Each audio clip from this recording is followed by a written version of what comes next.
ਨਮਸਕਾਰ, ਆਦਾਬ, ਸਤਿ ਸ੍ਰੀ ਅਕਾਲ। ਚੈਨਲ ਪੰਜਾਬੀ ਦੇਖ ਰਹੇ ਸਾਰੇ ਹੀ ਦਰਸ਼ਕਾਂ ਦਾ ਸਵਾਗਤ ਹੈ। ਮੈਂ ਹਾਂ ਦਪਿੰਦਰ ਕੌਰ ਤੇ ਹਾਜ਼ਰ ਹਾਂ ਲੈ ਕੇ ਦੇਸ਼ ਵਿਦੇਸ਼ ਨਾਲ ਜੁੜੀਆਂ ਕੁਝ ਖਾਸ ਖਬਰਾਂ। ਸ਼ੁਰੂਆਤ ਵਿੱਚ ਗੱਲ ਕਰਾਂਗੇ ਕੈਨੇਡਾ ਤੋਂ ਆਈ ਖਬਰ ਦੇ ਨਾਲ। ਲਿਬਰਲ ਐਮਪੀ ਜੋਇਲ ਲਾਈਟਬੌਨ ਨੇ ਪ੍ਰਧਾਨ ਮੰਤਰੀ ਜਸਟਿਨ ਟਰੂਡੋ ਅਤੇ ਸੂਬਾਈ ਸਰਕਾਰਾਂ ਦੀ ਮਹਾਮਾਰੀ ਨੀਤੀਆਂ ਅਤੇ ਚੱਲ ਰਹੇ ਟਰੱਕਾਂ ਦੇ ਕਾਫਲੇ ਵਿਰੁੱਧ ਪ੍ਰਦਰਸ਼ਨਾਂ ਨੂੰ ਸਿਆਸਤਦਾਨਾਂ ਦੁਆਰਾ ਸਹੀ ਢੰਗ ਨਾਲ ਨਾ ਸੰਭਾਲ ਪਾਉਣ ਵਿਰੁੱਧ ਟਿੱਪਣੀ ਕੀਤੀ ਹੈ, ਜਿਸ ਤੋਂ ਬਾਅਦ ਪ੍ਰਧਾਨ ਮੰਤਰੀ ਟਰੂਡੋ ਨੇ ਵੀ ਆਪਣੀ ਪ੍ਰਤੀਕਿਰਿਆ ਜਤਾਈ ਹੈ। ਲਿਬਰਲ ਐਮਪੀ ਨੇ ਚੁੱਪੀ ਤੋੜਦਿਆਂ ਪ੍ਰਧਾਨ ਮੰਤਰੀ ਜਸਟਿਨ ਟਰੂਡੋ ਤੇ ਪ੍ਰੋਵਿੰਸ਼ੀਅਲ ਸਰਕਾਰ ਦੀਆਂ ਮਹਾਮਾਰੀ ਸੰਬੰਧੀ ਨੀਤੀਆਂ ਖਿਲਾਫ ਆਵਾਜ਼ ਉਠਾਉਣ ਦੇ ਨਾਲ-ਨਾਲ ਟਰੱਕ ਕਨਵੇ ਵੱਲੋਂ ਜਾਰੀ ਮੁਜ਼ਾਹਰੇ ਨਾਲ ਗਲਤ ਢੰਗ ਨਾਲ ਨਜਿੱਠਣ ਲਈ ਸਿਆਸਤਦਾਨਾਂ ਵੱਲੋਂ ਕੀਤੀਆਂ ਜਾ ਰਹੀਆਂ ਕੋਸ਼ਿਸ਼ਾਂ ਦੀ ਵੀ ਨਿਖੇਧੀ ਕੀਤੀ ਹੈ। ਲਿਬਰਲ ਕਿਊਬਿਕ ਦੇ ਸੰਸਦ ਮੈਂਬਰ ਜੋਇਲ ਲਾਈਟਬੌਨ ਨੇ ਪਾਰਲੀਮੈਂਟ ਹਿੱਲ ਉੱਤੇ ਪ੍ਰੈਸ ਕਾਨਫਰੰਸ ਕੀਤੀ, ਜਿੱਥੇ ਉਹਨਾਂ ਆਖਿਆ ਕਿ ਕੋਵਿਡ-19 ਨੀਤੀਆਂ ਖਿਲਾਫ ਰੋਸ ਜ਼ਾਹਿਰ ਕਰਨ ਵਾਲਿਆਂ ਦੀ ਚਿੰਤਾ ਜਾਇਜ਼ ਹੈ ਤੇ ਉਹ ਇਸ ਤੋਂ ਇਨਕਾਰ ਨਹੀਂ ਕਰ ਸਕਦੇ। ਲਾਈਟਬੌਨ ਨੇ ਆਖਿਆ ਕਿ ਵੈਕਸੀਨੇਸ਼ਨ ਨਾ ਕਰਵਾਉਣ ਵਾਲੇ ਕੈਨੇਡੀਅਨਸ ਦੀ ਮਾਨਸਿਕ ਸਿਹਤ ਉੱਤੇ ਜੋ ਅਸਰ ਪੈ ਰਿਹਾ ਹੈ, ਜਿਸ ਤਰ੍ਹਾਂ ਪਰਿਵਾਰ ਵੰਡੇ ਜਾ ਰਹੇ ਨੇ ਅਤੇ ਜਿਸ ਤਰ੍ਹਾਂ ਲੋਕਾਂ ਦੀਆਂ ਨੌਕਰੀਆਂ ਖੁੱਸ ਰਹੀਆਂ ਹਨ, ਉਸ ਤੋਂ ਸਿਆਸਤਦਾਨ ਬੇਪਰਵਾਹ ਨੇ। ਜੋਇਲ ਲਾਈਟਬੌਨ ਨੇ ਆਖਿਆ ਕਿ ਪਿਛਲੇ ਕੁਝ ਹਫ਼ਤਿਆਂ ਵਿੱਚ ਉਹਨਾਂ ਦੇ ਹਲਕੇ ਦੇ ਸੈਂਕੜੇ ਲੋਕਾਂ ਵੱਲੋਂ ਉਹਨਾਂ ਤੱਕ ਪਹੁੰਚ ਕਰਕੇ ਆਪਣੀ ਤਕਲੀਫਾਂ ਉਹਨਾਂ ਨਾਲ ਸਾਂਝੀਆਂ ਕੀਤੀਆਂ ਗਈਆਂ। ਇਹਨਾਂ ਲੋਕਾਂ ਦਾ ਤਾਜ਼ਾ ਮੁਜ਼ਾਹਰਿਆਂ ਨਾਲ ਕੋਈ ਲੈਣਾ ਦੇਣਾ ਨਹੀਂ ਸੀ। ਉਹਨਾਂ ਨੇ ਬਹੁਤੀ ਹੱਦ ਤੱਕ ਵੈਕਸੀਨੇਸ਼ਨ ਵੀ ਕਰਵਾਈ ਹੋਈ ਸੀ। ਪਿਛਲੇ 2 ਸਾਲਾਂ ਵਿੱਚ ਜੋ ਕੁਝ ਵੀ ਸਰਕਾਰ ਵੱਲੋਂ ਆਖਿਆ ਗਿਆ, ਇਹਨਾਂ ਲੋਕਾਂ ਨੇ ਉਹ ਪੂਰਾ ਕੀਤਾ। ਜੋਇਲ ਨੇ ਵੀ ਆਖਿਆ ਕਿ ਸਿਆਸੀ ਆਗੂ ਕੈਨੇਡੀਅਨਸ ਨੂੰ ਪਬਲਿਕ ਹੈਲਥ ਮਾਪਦੰਡਾਂ ਨੂੰ ਜਾਰੀ ਰੱਖਣ ਦਾ ਕਾਰਨ ਸਮਝਾਉਣ ਵਿੱਚ ਅਸਫਲ ਰਹੇ ਨੇ। ਕ੍ਰਾਸ ਬਾਰਡਰ ਟਰੱਕਰਸ ਲਈ ਲਾਜ਼ਮੀ ਕੀਤੀ ਗਈ ਵੈਕਸੀਨ ਇਸ ਦੀ ਤਾਜ਼ਾ ਮਿਸਾਲ ਹੈ। ਲਾਈਟਬੌਨ ਦਾ ਕਹਿਣਾ ਹੈ ਕਿ ਪਿਛਲੀਆਂ ਫੈਡਰਲ ਚੋਣਾਂ ਦੌਰਾਨ ਵੈਕਸੀਨ ਸੰਬੰਧੀ ਨਿਯਮਾਂ ਦੇ ਸਿਆਸੀਕਰਨ ਤੇ ਉਹ ਸਹਿਜ ਨਹੀਂ ਹੋ ਪਾਏ, ਪਰ ਓਮਿਕਰੌਨ ਵੇਰੀਐਂਟ ਦੀ ਸ਼ੁਰੂਆਤ ਨਾਲ ਉਹਨਾਂ ਦੇ ਅੰਦਰ ਬੇਚੈਨੀ ਪੈਦਾ ਹੋਣ ਲੱਗੀ ਤੇ ਉਹਨਾਂ ਆਪਣੀਆਂ ਇਸ ਬੇਚੈਨੀ ਨੂੰ ਜਨਤਕ ਤੌਰ ਉੱਤੇ ਸਾਂਝਾ ਕਰਨ ਦਾ ਫੈਸਲਾ ਕੀਤਾ। There's no doubt that provinces have a lot to do to improve their healthcare systems and to gain in efficiency, but the federal government also has its role to play. At last, I think it's time to stop dividing Canadians, to stop pitting one part of the population against another. I can't help but notice with regret that both the tone and the policies of my government changed drastically on the eve and during the last election campaign. From a positive and unifying approach, a decision was made to wedge, to divide, and to stigmatize. I fear that this politicization of the pandemic risks undermining the public's trust in our public health institutions. ਇਸ ਸਭ ਬਾਰੇ ਪੱਤਰਕਾਰਾਂ ਨਾਲ ਸੰਖੇਪ ਵਿੱਚ ਗੱਲ ਕਰਦੇ ਹੋਏ ਟਰੂਡੋ ਨੇ ਆਖਿਆ ਕਿ ਉਹ ਸਮਝਦੇ ਨੇ ਕਿ ਹਰ ਕੋਈ ਪਾਬੰਦੀਆਂ ਤੋਂ ਅੱਕ ਚੁੱਕਿਆ ਹੈ, ਪਰ ਉਹਨਾਂ ਦੀ ਸਰਕਾਰ ਪਬਲਿਕ ਹੈਲਥ ਗਾਈਡਲਾਈਨਸ ਦੀ ਪਾਲਣਾ ਕਰਨਾ ਜਾਰੀ ਰੱਖੇਗੀ। ਪ੍ਰਧਾਨ ਮੰਤਰੀ ਦਾ ਕਹਿਣਾ ਹੈ ਕਿ ਉਹ ਵੈਕਸੀਨ ਦੇ ਆਦੇਸ਼ਾਂ ਤੇ ਨਿਰਾਸ਼ਾ ਨੂੰ ਸਮਝਦੇ ਹਨ, ਪਰ ਜ਼ੋਰ ਦਿੰਦੇ ਹਨ ਕਿ ਮਹਾਮਾਰੀ ਤੋਂ ਬਾਹਰ ਨਿਕਲਣ ਦਾ ਇੱਕੋ ਇੱਕ ਰਸਤਾ ਹੈ, ਉਹ ਹੈ ਆਦੇਸ਼ਾਂ ਦੀ ਪਾਲਣਾ ਕਰਨਾ ਅਤੇ ਟੀਕਾਕਰਨ ਪੂਰਾ ਕਰਵਾਉਣਾ। We all understand is just how frustrated everyone is. We're all frustrated. We're all sick and tired of restrictions, of mandates, of having to make sacrifices, of not being able to do the things we love.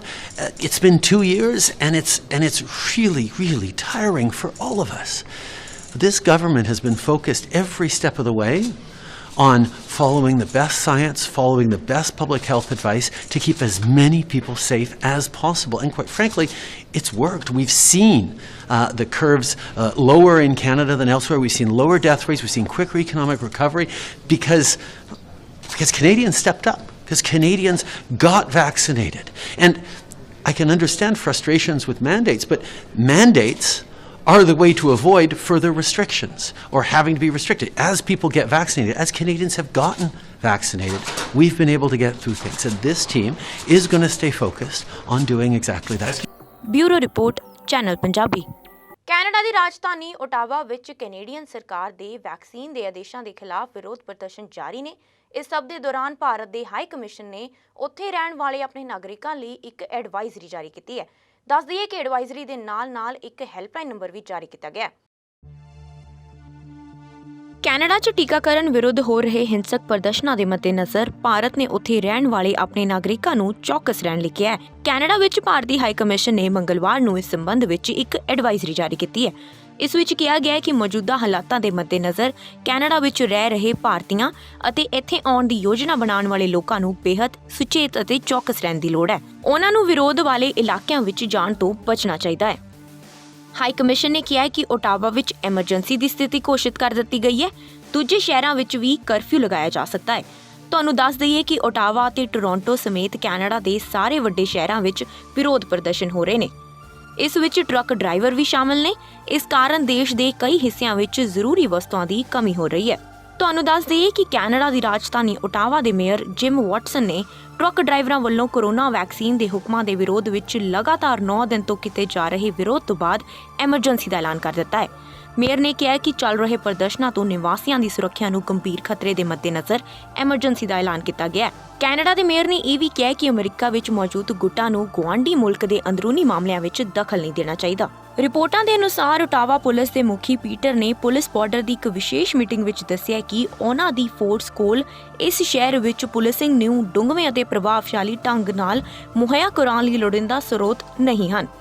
I'll be quite clear, and I stand to be corrected by those who are lawyers, but the lawyers who advise me have been very clear. There is nothing within the Charter of Rights that would allow any police jurisdiction anywhere in Canada to seal off a city from people driving any conveyance coming into the city. One of the fundamental Charter rights is freedom of movement. So to deny freedom of movement to people who are coming to express their Charter rights, I don't have a lawful authority that I'm aware of to allow me to do that. I think you know as well as any that this is Canada's largest geographic municipality. I forget the actual number of square miles, but I am learning about all the number of ways in and out of this city, including 5 provincial bridges and the 400 series highways, never mind all the other roadways and byways. I would need a police service probably the size of 50,000 to even begin to attempt to do that, even if I had the lawful authority to do so. What we are doing, lessons learned from last week and intelligence gathered during this week, is we are starting to curtail some of those access routes. So for instance, once we realized the amount of truck traffic that was coming across the bridges, we closed the majority of those bridges, and the ones that we left open, we created a checkpoint to still allow people to filter through who are emergency service providers, healthcare workers, city workers, and other people that we could verify. That doesn't block the foot traffic. It doesn't block all the other traffic. So this is the conundrum we're in. There's no lawful authority to seal a city. There is no practical capability to seal this city, the size of it. And if we were to do so and block every truck that could come through here, the economic impact would be even greater than what we've talked about right now.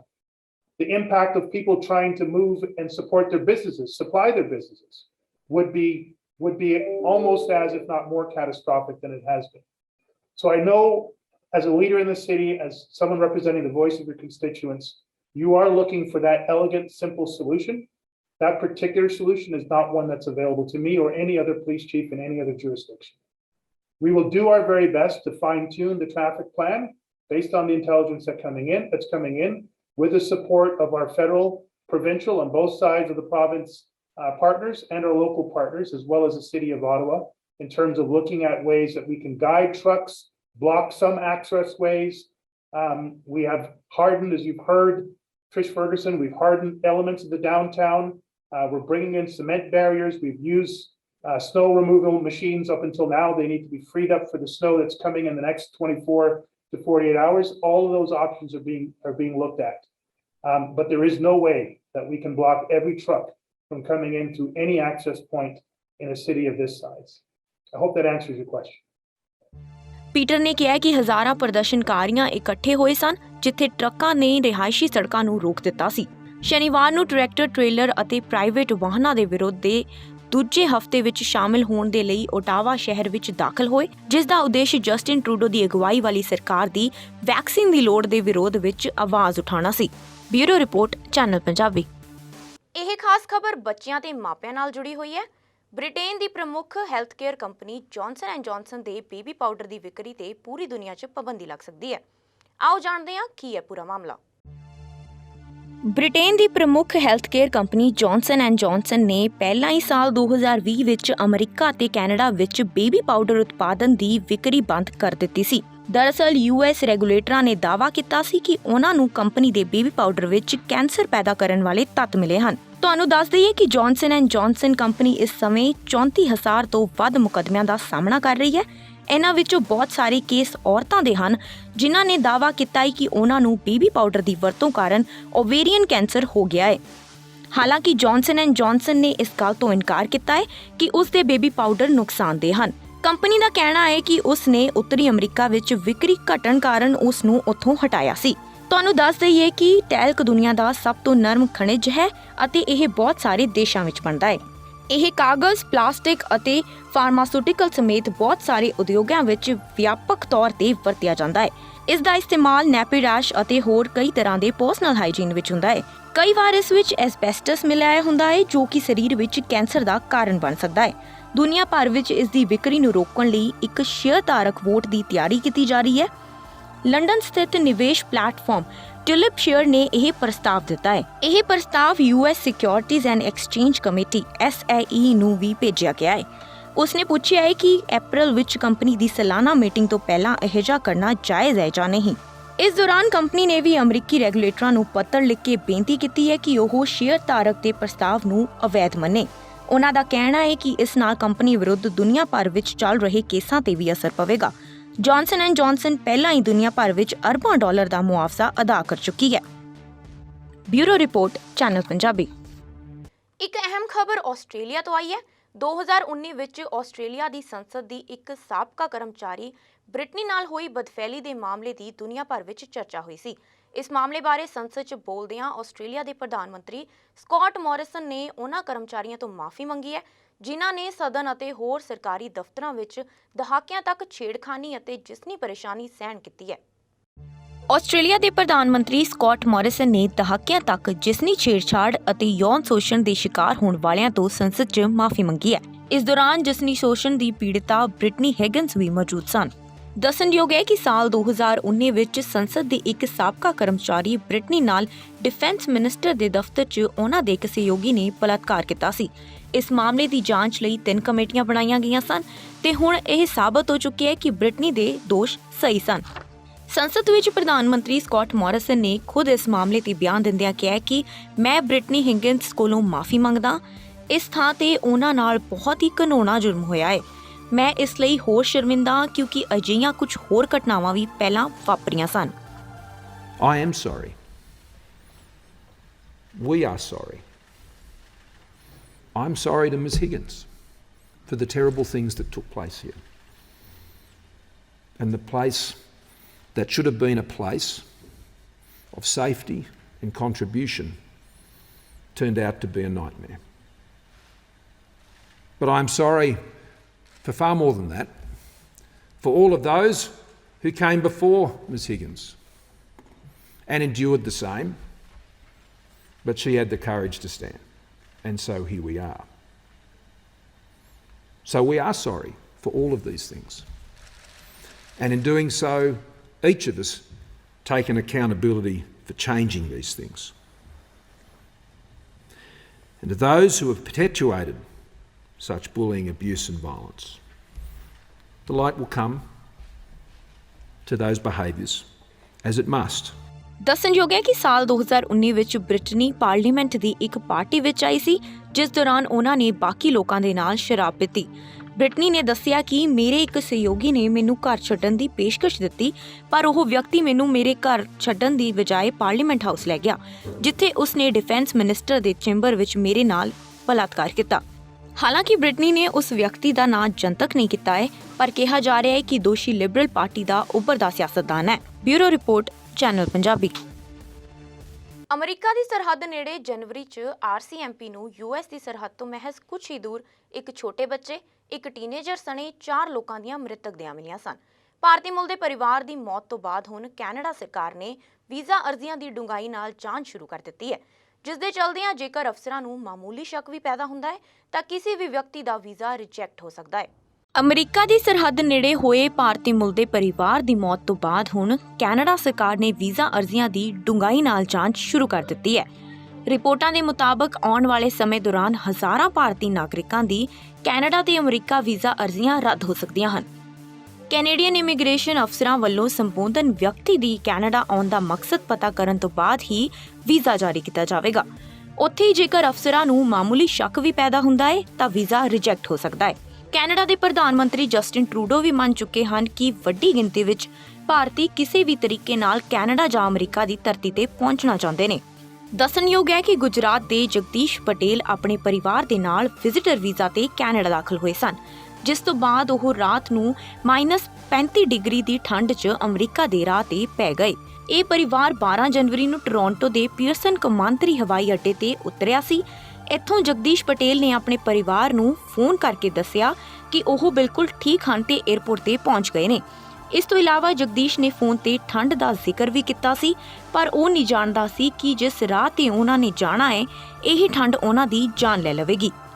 Toronto ਤੋਂ ਇਹ ਪਰਿਵਾਰ Manitoba ਰਵਾਨਾ ਹੋ ਗਿਆ, ਜਿੱਥੇ travel agent ਦੇ ਸਾਥੀਆਂ ਵੱਲੋਂ ਸਰਹੱਦ ਪਾਰ ਕਰਵਾਉਣੀ ਸੀ। ਜਗਦੀਸ਼ ਪਟੇਲ ਦੇ ਪਿਤਾ ਨੇ ਆਪਣੇ ਪੁੱਤਰ ਨੂੰ ਅਮਰੀਕਾ ਭੇਜਣ ਲਈ 20 ਕਿੱਲੇ ਜ਼ਮੀਨ ਵੇਚ ਦਿੱਤੀ ਅਤੇ ਬਾਅਦ 'ਚ ਉਹ ਆਪਣੇ ਪੁੱਤਰ ਤੇ ਉਸਦੇ ਪਰਿਵਾਰ ਦੀਆਂ ਮ੍ਰਿਤਕ ਦੇਹਾਂ ਵਾਪਸ ਭਾਰਤ ਵੀ ਨਾ ਮੰਗਵਾ ਸਕੇ।